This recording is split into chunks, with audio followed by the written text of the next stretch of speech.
dog fat. I'm gonna tell you what he did for me. And it was something somebody would ever say. He did that. Uncle Fat come pick me up, black Mercedes. I was acting crazy.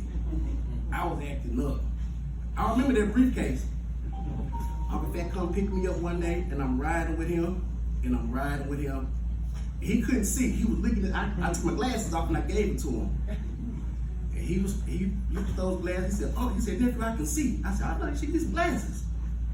Anyway, we was riding all day. He was doing his thing, and I panicked one day, and I was with him. And he pulled over, and he looked at me. He said, "Nephew, you know how you just panicked? I'm gonna tell you something. You would never ever be made for the streets." You would never be a street guy. He said, "Because you panicked that quick." He said, "You see how cool I was that quick?" I said, "Yeah, He said, "I'm just letting you know right now, you ain't made for the streets. You ain't like your brother Dedrick. Dedrick would never panic in this position I put you in." I said, "Why you put me in this position, He said, "I'm showing you that you can be better than this." He said, "Because you are not made for the streets." He said, "Get your ass out of Memphis and go." He said, "This right here is not for you." He said, "I see what you're trying to do, nephew." He said, "But you cut from a different cloth." He said, "You on the good side of the bees, the family."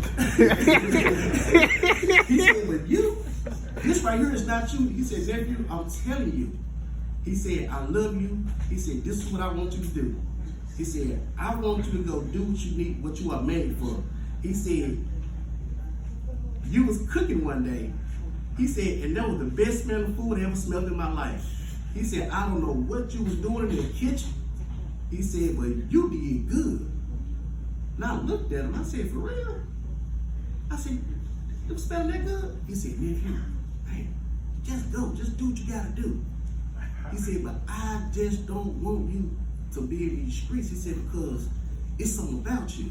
He said, "I don't know what it is, nephew." He said, "But Dedrick," he said, "you and Dedrick, y'all night and day." And I said, "You know what, I said, "You definitely right." He looked at me, he said, I'm gonna give you these last $200, right?" And it was the last 200. I said, I don't want. He said, "No, I got more money coming. Don't worry about this." He said, "Look what I got on me right now." He said, "I'm gonna give you these last $200. He said, "This is my investment in you. These $200. He said, "I want you to take this money." He said, "I want you to do something with it." He said, "Don't do nothing crazy with it." He said, "I want you to do something positive with it." I took those same $200, bought me a bus ticket. I went down to Georgia. I got my certificate to be a chef, and I never looked back.